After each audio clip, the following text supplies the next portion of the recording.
안녕하십니까, 문틀란TV입니다. 검찰의 이재용 삼성전자 부회장에 대한 구속영장 청구를 놓고 사회적 논쟁이 뜨겁습니다. 나라 경제가 어려운 상황에서 국내 1위 기업인 이재용 부회장을, 그것도 이미 한 차례 구속된 바 있는 그를 이 시기에 또 구속시켜야 하느냐는 주장과 누구도 법 위에 군림할 수 없다는, 특히 우리 사회 유력층의 범죄일수록 엄히 죄를 물어야 한다는 주장이 맞서고 있습니다. 그런데 검찰의 이번 영장 청구에서 주목되는 점이 한 가지 있습니다. 현 정권 핵심부에 대한 기소로 갈등 관계에 있던 윤석열 총장과 이성윤 서울중앙지검장 사이에 이재용 부회장에 대한 영장 청구를 놓고 별다른 이견이 드러나지 않고 있다는 것입니다. 시간이 흐르면서 검찰의 영장 청구 과정에 대한 언론들의 보도가 이어지고 있는데, 어디에도 영장 청구를 놓고 윤석열 총장과 이성윤 서울중앙지검장이 크게 갈등을 빚었다는 눈에 띄는 보도 내용은 없습니다. 윤 총장과 이성윤 서울중앙지검장이 처음부터 같은 의견이었던 것일까?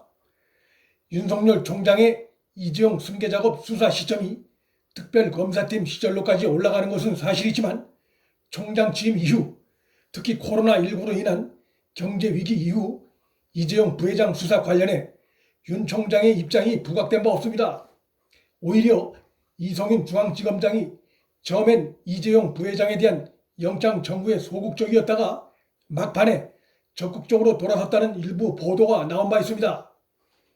이번 사안 관련해 지금까지 나온 보도를 종합하면 검찰 수사를 받아온 이재용 부회장이 2일 검찰에 수사심의위원회 소집을 요청했고, 검찰은 이보다 하루 전인 1일 수사팀이 구속영장 청구 방침을 결정했으며, 이성윤 서울중앙지검장은 삼성이 수사심의를 요청한 다음 날인 3일 검찰총장 주례 보고에서 이 부회장의 구속영장 청구가 필요하다는 의견을 윤석열 총장에게 올렸고, 여기에서 윤석열 총장의 최종 승인이 있었으며 검찰이 다음 날인 4일 법원에 영장을 청구한 것으로 요약할 수 있습니다. 이 흐름을 보면 윤 총장에 의해 영장 청구 지시가 내려간 것이 아니라 수사팀의 보고를 받은 이성윤 중앙지검장이 윤석열 총장에게 이재용 영장 청구가 필요하다는 보고를 올린 것임을 알 수 있습니다. 물론 이 과정에서 수사팀이 윤석열 총장에게 사전에 승인을 요청했다는 일부 보도가 나오는데, 이것은 확인이 안 되고 있습니다.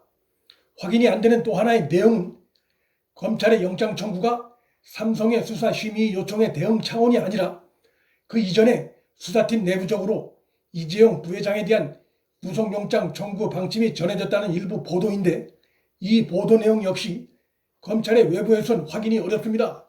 분명하게 확인된 것 중엔 이성윤 지검장 역시 영장 청구에 상당히 적극적이었다는 것입니다. 영장 청구에 대한 이성윤 지검장의 이러한 입장은 그를 서울중앙지검장에 앉힌 추미애와 사전 교감이 있었을 가능성을 떠올리게 합니다.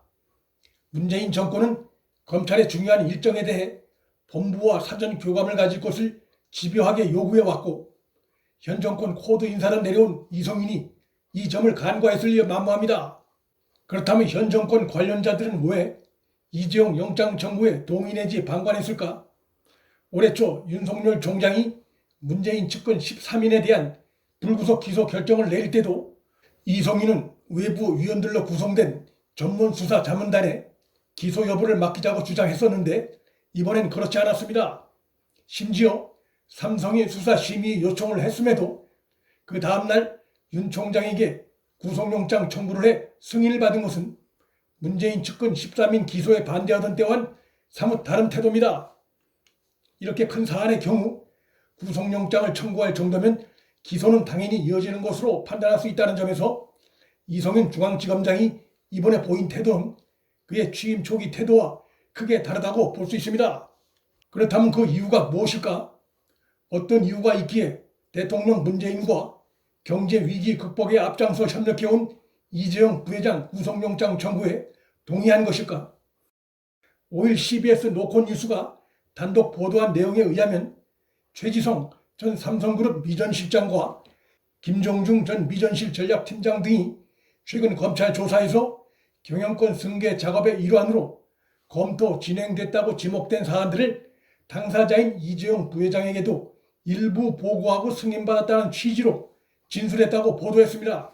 그러나 이것이 사실이라 하더라도 구속영장 발부에 결정적인 사유가 되기에는 부족해 보입니다.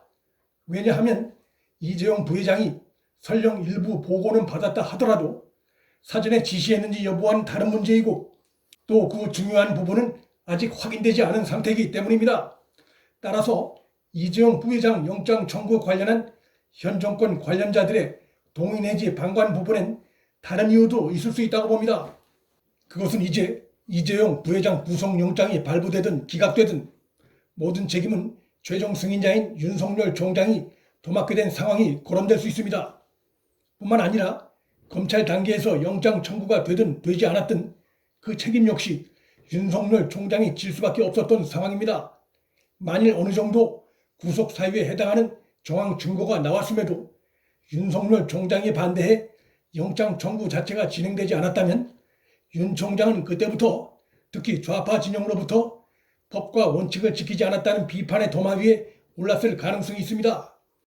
윤 총장은 이번 결정에서 삼성과 밀월 관계에 있는 문재인 정권의 눈치를 보지 않고 법과 원칙을 지켜야 경제도 살아난다는 자신의 소신을 따른 것으로 보입니다.